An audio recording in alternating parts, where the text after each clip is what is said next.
Assalamualaikum warahmatullahi wabarakatuh. Salam sejahtera bagi kita semua. Shalom. Om Swastiastu, Namo Buddhaya, salam kebajikan. Perkenalkan, nama saya Maya Swidyasari, nomor absen 12, kelas 10, jurusan Manajemen Perkantoran dan Layanan Bisnis 1, SMK Negeri 1 Kendal. Jumpa lagi di channel YouTube Maya Swidyasari. Pada video kali ini saya akan menjelaskan materi interaksi makhluk hidup di dalam ekosistem. Nah teman-teman, pasti pernah ya mendengar apa itu ekosistem? Ekosistem adalah interaksi antara komponen biotik dan abiotik yang ada di alam. Komponen biotik tersebut adalah komponen yang terdiri atas makhluk hidup berupa produsen, konsumen, dekomposer atau lebih sering kita kenal sebagai pengurai. Sedangkan komponen abiotik berupa komponen benda mati seperti oksigen, cahaya matahari, air, dan masih banyak lagi yang lainnya. Kali ini saya akan membahas salah satu contoh ekosistem yang ada di alam. Misalnya adalah ekosistem sawah. Bagaimana rantai makanan yang terjadi dalam ekosistem sawah? Yuk simak video berikut ini. Nah, pada gambar yang telah saya sediakan merupakan salah satu bentuk ekosistem yang ada di sawah. Mulai dari adanya padi, kemudian ada belalang, kita punya katak, ular, burung elang. Selain itu, dalam ekosistem sawah juga terdapat organisme lain teman-teman. Ada pohon, ulat, ayam, dan juga ada tikus. Nah, yang sering terlupakan dari kita ternyata ada mikroorganisme berupa jamur dan bakteri. Padi akan dimakan oleh belalang. Belalang akan dimakan oleh katak. Katak akan dimakan oleh ular. Ular akan dimakan oleh predator atau burung elang, dan elang mati akan diuraikan oleh jamur atau bakteri, dan kembali lagi kepada produsen. Padi di sini berperan sebagai produsen, yang artinya padi sebagai organisme autotrof yang dapat membuat makanannya sendiri. Padi inilah yang berperan untuk mengubah energi cahaya matahari menjadi energi kimia, dan merubah energi anorganik menjadi senyawa organik berupa glukosa yang nantinya dapat dimanfaatkan oleh makhluk hidup sebagai sumber makanan. Pada peristiwa apa? Pada peristiwa fotosintesis. Nantinya padi akan dimakan oleh belalang.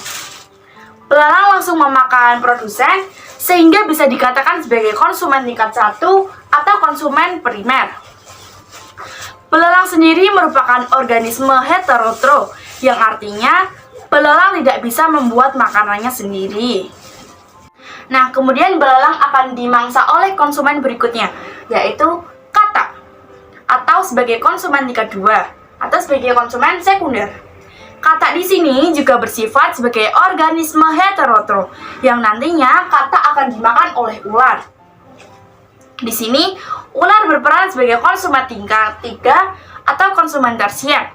Ular nantinya akan dimangsa oleh predator atau burung elang.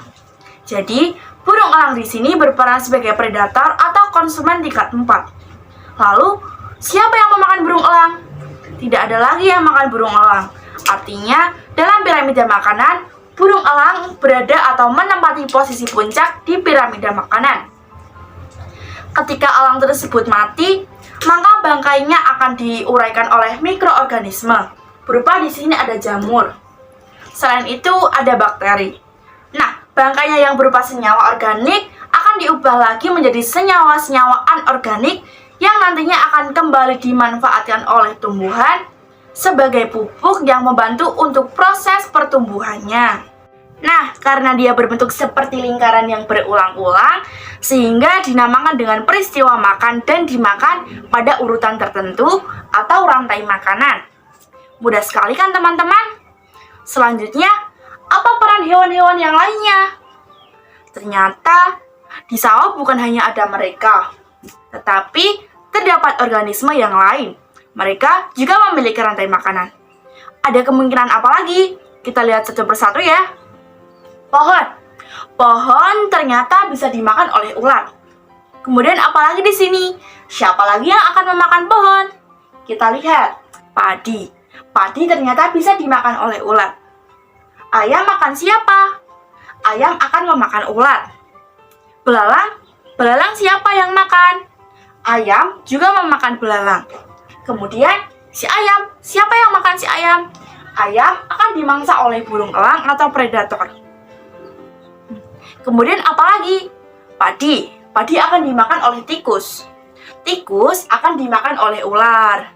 Kalau kita lihat di sini, maka terjadi bentuk peristiwa makan dan dimakan yang lain.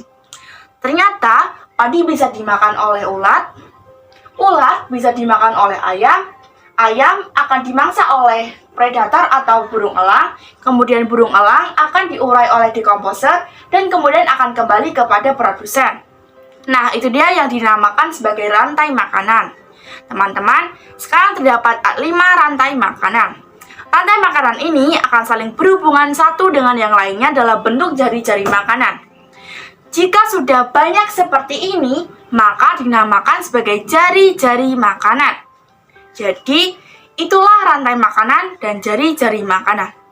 Terakhir pertanyaannya, apa yang akan terjadi kalau satu organisme di alam tidak ada?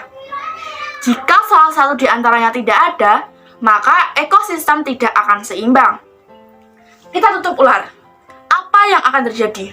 Yang terjadi adalah kata tidak ada yang makan. Tikus juga tidak ada yang memakan. Akibatnya apa? Akibatnya tikus akan bertambah banyak. Begitu juga dengan kata. Kalau kata bertambah banyak, maka belalang lama-kelamaan akan semakin punah. Kalau tikus semakin bertambah banyak, maka akan menjadi hama, akan memakan padi kita. Sehingga petani bisa mengalami kegagalan panen. Artinya apa, teman-teman? Kita harus menjaga seluruh ekosistem kita agar tetap seimbang. Tujuannya apa? Tujuannya agar bermanfaat bagi kita sebagai manusia. Jadi, sayangi alammu, maka mereka akan menyayangimu. Sekian dulu video dari saya. Semoga bermanfaat. Terima kasih telah menonton. Wassalamualaikum warahmatullahi wabarakatuh. See you next time.